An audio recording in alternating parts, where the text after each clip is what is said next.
السلام علیکم ورحمۃ اللہ وبرکاتہ۔ پیارے بچوں، مطالعہ پاکستان لازمی کلاس 9 کے ساتھ احمد ساکی حاضر خدمت ہے۔ ہم نے پہلا چیپٹر شروع کر رکھا ہے اور اس کا بورڈ پیپر پیٹرن کے مطابق پہلا حصہ ہم نے مکمل کر لیا ہے اور دوسرا حصہ یعنی مختصر سوالات و جوابات ہمارے شروع ہے۔ تو پیارے بچوں، آج انشاءاللہ العزیز ہم مختصر سوالات و جوابات کا چوتھا لیکچر لینے جا رہے ہیں۔ آج انشاءاللہ العزیز ہم سوال نمبر 28 تا سوال نمبر 45 حل کریں گے۔ تو میرے بچوں، سوال نمبر 28 ہے نظریے کے ماخذ کتنے اور کون کون سے ہیں؟ نظریے کے 5 ماخذ ہیں: مشترکہ مذہب، مشترکہ سیاسی مقاصد، مشترکہ تعلیمی مقاصد، مشترکہ معاشی مقاصد اور مشترکہ ثقافتی مقاصد۔ تو پیارے بچوں، نظریے کے 5 ماخذ ہیں اور پانچوں یعنی مشترکہ مذہب، سیاسی مقاصد، تعلیمی مقاصد، معاشی مقاصد اور مشترکہ ثقافتی مقاصد۔ سوال نمبر 29 ہے: 19ویں صدی عیسوی میں بر صغیر میں کن تحریکوں نے جنم لیا؟ 19ویں صدی عیسوی میں بر صغیر میں کن تحریکوں نے جنم لیا؟ تو پیارے بچوں، 19ویں صدی عیسوی میں بر صغیر میں کئی ہندو تحریکوں نے جنم لیا، جن میں آریہ سماج جس کے بانی پنڈت دیانند سرسوتی تھے، اسی طرح برمو سماج جس کے بانی راجا رام موہن رائے تھے، اور دیانند سرسوتی نے ایک اور تحریک شودی یعنی غیر ہندوؤں کو ہندو بنانا شروع کی، اور شودی کا ہندی میں معنی ہے پاک صاف کرنا، اور اس کا مطلب کیا تھا؟ ہندوستان کے اندر جتنے بھی غیر ہندو ہیں، مسلمان ہیں یا دوسرے طبقوں سے دوسرے مذہب سے تعلق رکھتے ہیں، ان کو زبردستی ہندو بنانا۔ سوال نمبر 30 ہے: برصغیر میں جمہوریت کا تصور کب ابھرا؟ تو پیارے بچوں، انگریزوں کی برصغیر میں آمد سے جمہوریت کا تصور ابھرا، جس میں حکومتی نمائندوں کا انتخاب ووٹ کے ذریعے عمل میں آ رہا تھا۔ یعنی جب انگریز برصغیر میں قابض ہوئے تو یہاں جمہوریت کا تصور، کون سی جمہوریت؟ مغربی جمہوریت، کہ جس میں ووٹوں کو گنا جاتا ہے، تولا نہیں جاتا۔ اسلامی جمہوریت کیا ہے؟ کہ بندوں کو تولا جاتا ہے، بندوں کو گنا نہیں جاتا۔ مغربی جمہوریت کیا ہے؟ ایک طرف ان پڑھ 10 آدمی ہے اور ایک طرف پرنسپل پڑھا لکھا پی ایچ ڈی بندہ 2 یا 3 ہے، تو یہاں مقام کس کو ملے گا؟ 10 ان پڑھ لوگوں کو، کیونکہ وہ ان کی تعداد زیادہ ہے۔ یہ مغربی جمہوریت ہے۔ اسلام کیا کہتا ہے؟ اسلام کہتا ہے انزل الناس علی منازلہم، جس کا جو مقام ہے اس کو وہ دیا جائے۔ تو پڑھا لکھا آدمی، پرنسپل، پی ایچ ڈی آدمی جو ہے، وہ ماسٹر لیول ڈگری رکھنے والا، پی ایچ ڈی ڈگری رکھنے والا، اس کا مقام کہاں اور ان پڑھ کا مقام کہاں؟ تو یہاں مغربی جمہوریت، جب انگریز برصغیر پر قابض ہوا تو یہ مغربی جمہوریت آئی، اور اس کا طریقہ کیا تھا کہ ووٹ کے ذریعے انتخابات میں ایم این اے، ایم پی اے یا بلدیاتی بی ڈی ممبرز، ان کا انتخاب ہونا تھا۔ اس لیے اس نئے سیاسی نظام کی وجہ سے مسلمانوں کا سیاسی تشخص بھی ابھرنے لگا۔ اب مسلمان چونکہ پہلے اقلیت میں تھے، کوئی ان کو پرسنالٹی نہیں دے رہا تھا، کوئی ان کی پہچان نہیں تھی، کوئی انہیں تسلیم نہیں کر رہا تھا، لیکن جب جمہوریت آئی ووٹوں کے لحاظ سے، اب جب انتخابات لڑا جانا تھا، تو اب مسلمانوں کا تشخص بھی ابھرا، مسلمانوں کی پہچان بھی ہونے لگی۔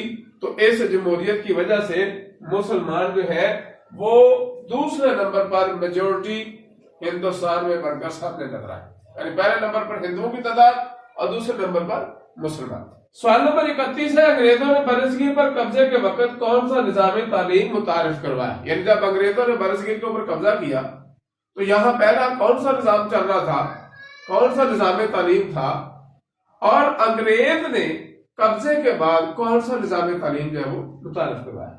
انگریزوں نے برصغیر پر قبضے کے وقت ایسا نظام تعلیم متعارف کروایا جس میں انگریزی زبان کو مرکزی حیثیت حاصل تھی، جبکہ انگریز کے آنے سے پہلے یہاں اردو زبان بطور سرکاری زبان چل رہی تھی، مگر جب انگریز نے قبضہ کیا تو اس نے اردو زبان کی جگہ پہ انگریزی زبان کو مرکزی حیثیت دی اور اسے سرکاری زبان کا درجہ دیا۔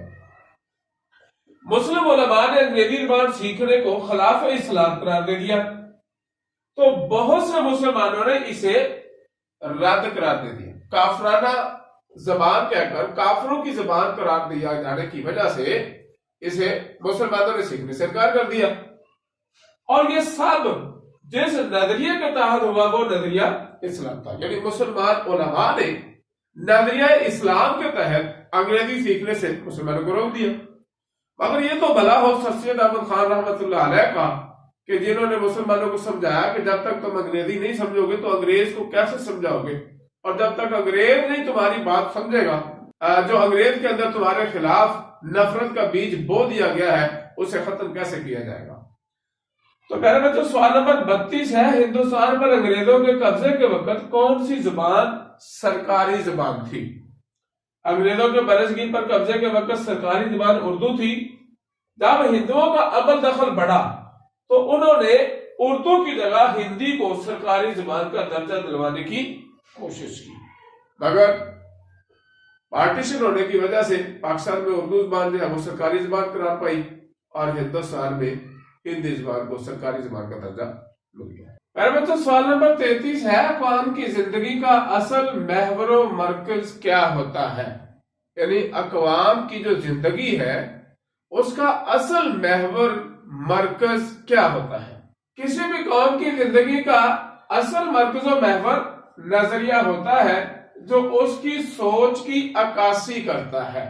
عکاسی میں ترجمانی کرنا، یعنی شیشے میں جس طرح کا منہ دکھائے گے شیشہ اسی طرح کا عکس واپس کر دے گا، اور قومیں زندہ بھی اسی نظریے کے تحت نظر آتی ہے، اور نظریہ ہی کسی قوم میں مقاصد کے حصول کے لیے جدوجہد کا جذبہ پیدا کرتا اور اسے یقینی بناتا ہے۔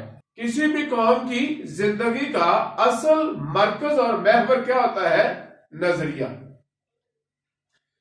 سوال نمبر 34 ہے، قائد اعظم کے نزدیک پاکستان کب وجود میں آیا؟ تو پیارے بچوں، قائد اعظم رحمت اللہ علیہ کے نزدیک پاکستان تو اسی روز وجود میں آ گیا تھا جب برصغیر کا پہلا ہندو مسلمان ہوا تھا۔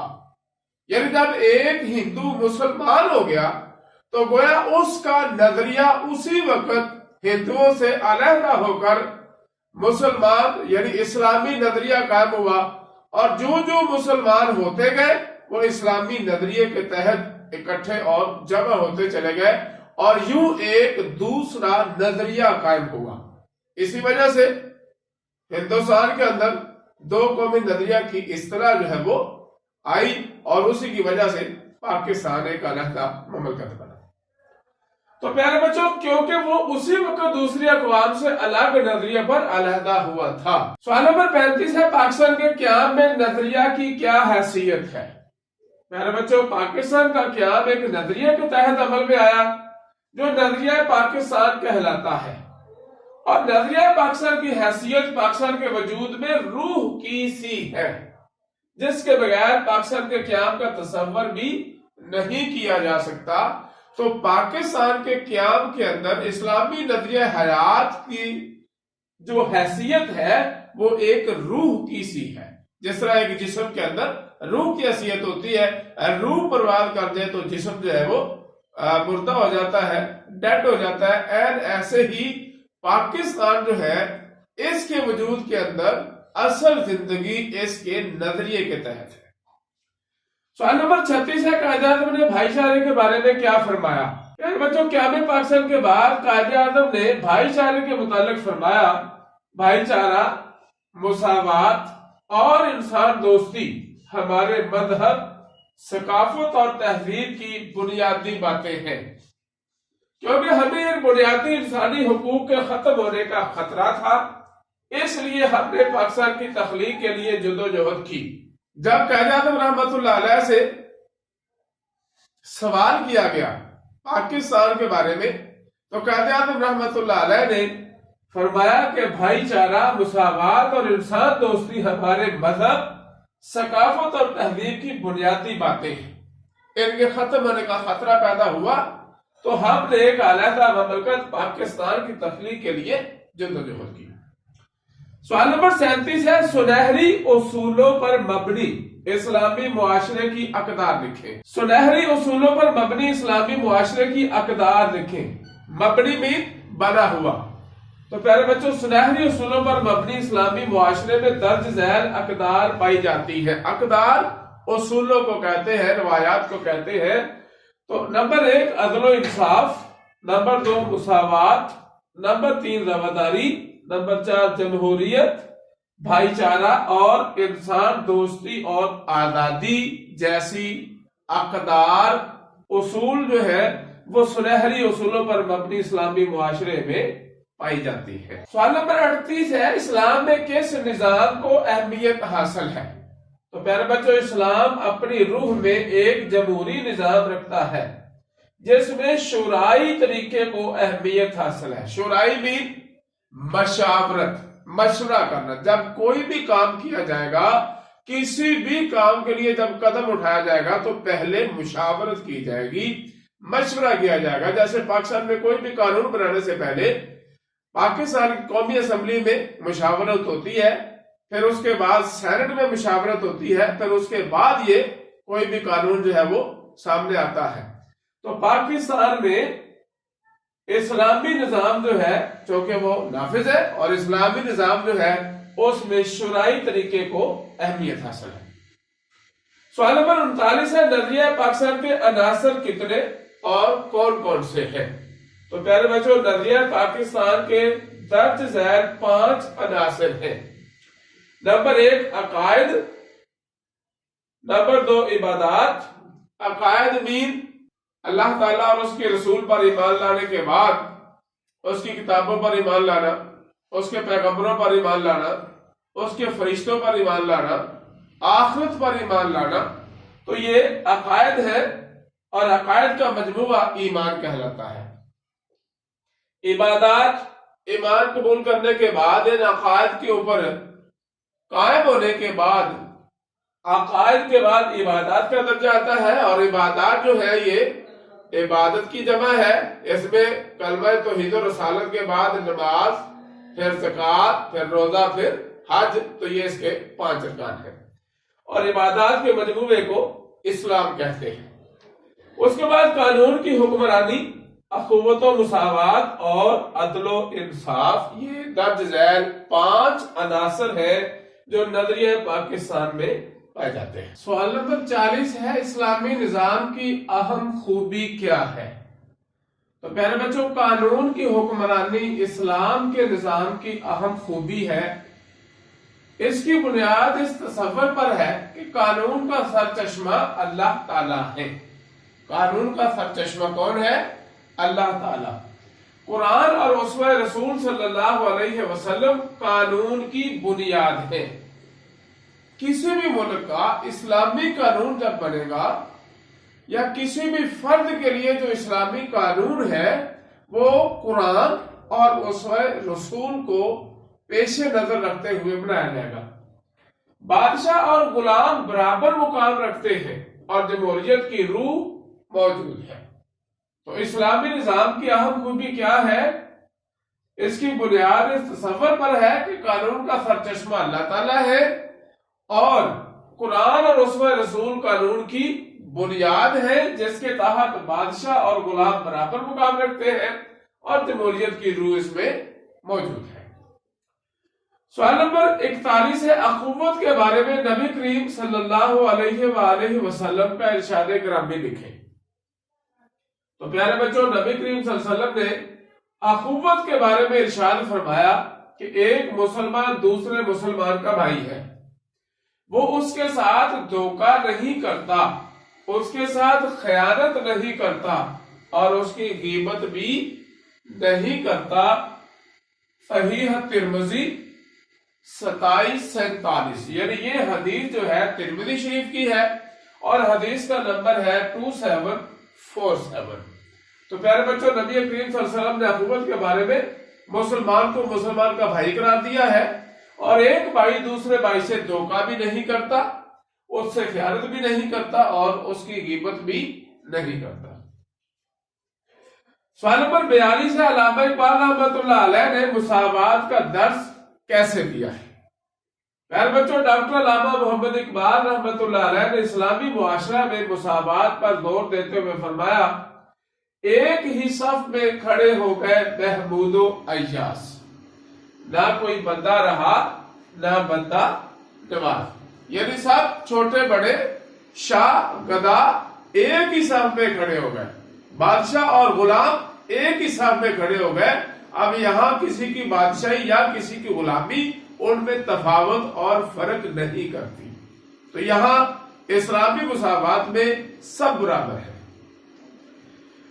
سوال نمبر 43 ہے، سورۃ الحجرات کی آیت نمبر 13 میں اللہ تعالیٰ نے مساوات کے بارے میں کیا فرمایا ہے؟ سورۃ الحجرات آیت نمبر 13 میں اللہ فرماتے ہیں، لوگوں ہم نے تم کو ایک مرد اور ایک عورت سے پیدا کیا ہے اور تمہاری قومیں اور قبیلے بنائے تاکہ ایک دوسرے کو شناخت کرو، صرف پہچان کی خاطر مختلف کاسٹ، قبیلے اور ذاتیں بنا دی ہیں تاکہ پہچانے جاؤ، اور اللہ کے نزدیک تم میں زیادہ عزت والا وہ ہے جو زیادہ پرہیزگار ہے، ورنہ اللہ کے ہاں عزت کا جو معیار ہے وہ صرف اور صرف تقویٰ ہے۔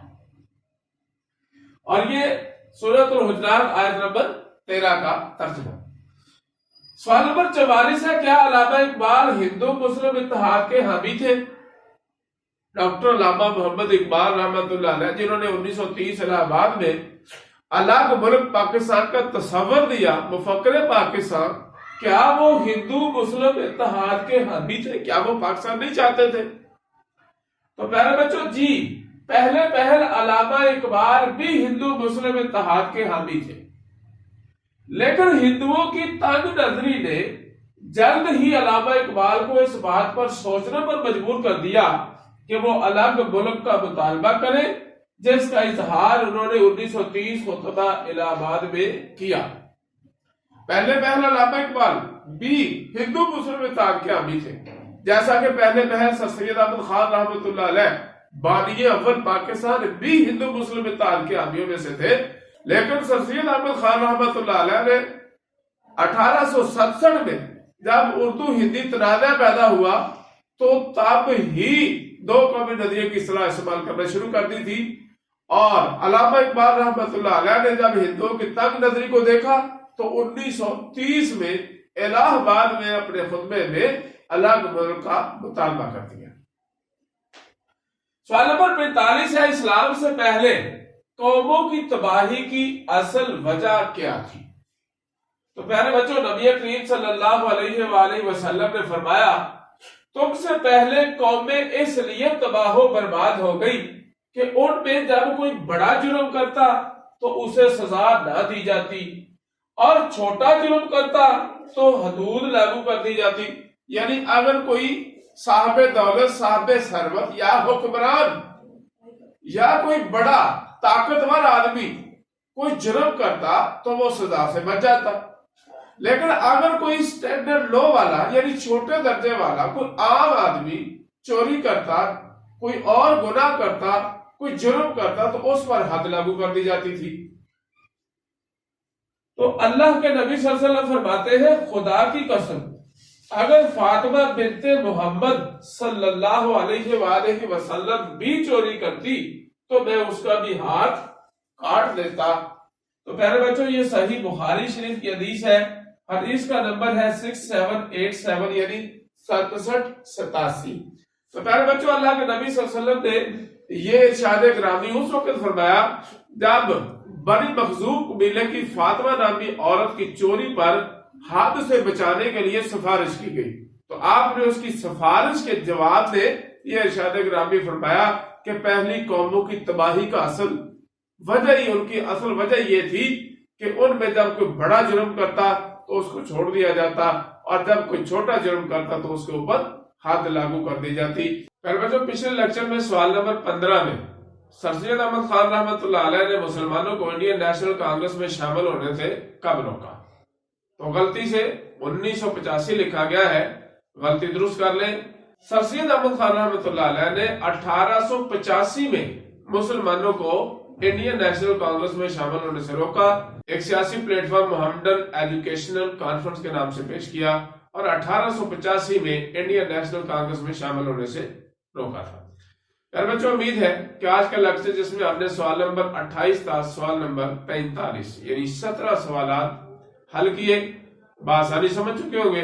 پیارے بچوں میرے ان تمام لیکچرز ان تمام سوالات و جوابات کو زیادہ سے زیادہ لائک اور شیئر کریں اور میرے چینل کو سبسکرائب کر لیں، ساتھ لگے گھنٹی کے بٹن کو دبانا مت بھولیں تاکہ میرا ہر آنے والا لیکچر سب سے پہلے آپ تک پہنچے۔ پیارے بچوں محظوظ ہونے کے لیے میرا دوسرا چینل احمد ثاقب پروڈکشن بھی سبسکرائب کر لیں، ساتھ لگے گھنٹی کے بٹن کو دبانا مت بھولیں تاکہ ہر نئی اپلوڈ ہونے والی ویڈیو سب سے پہلے آپ تک پہنچے۔ السلام علیکم ورحمۃ اللہ وبرکاتہ۔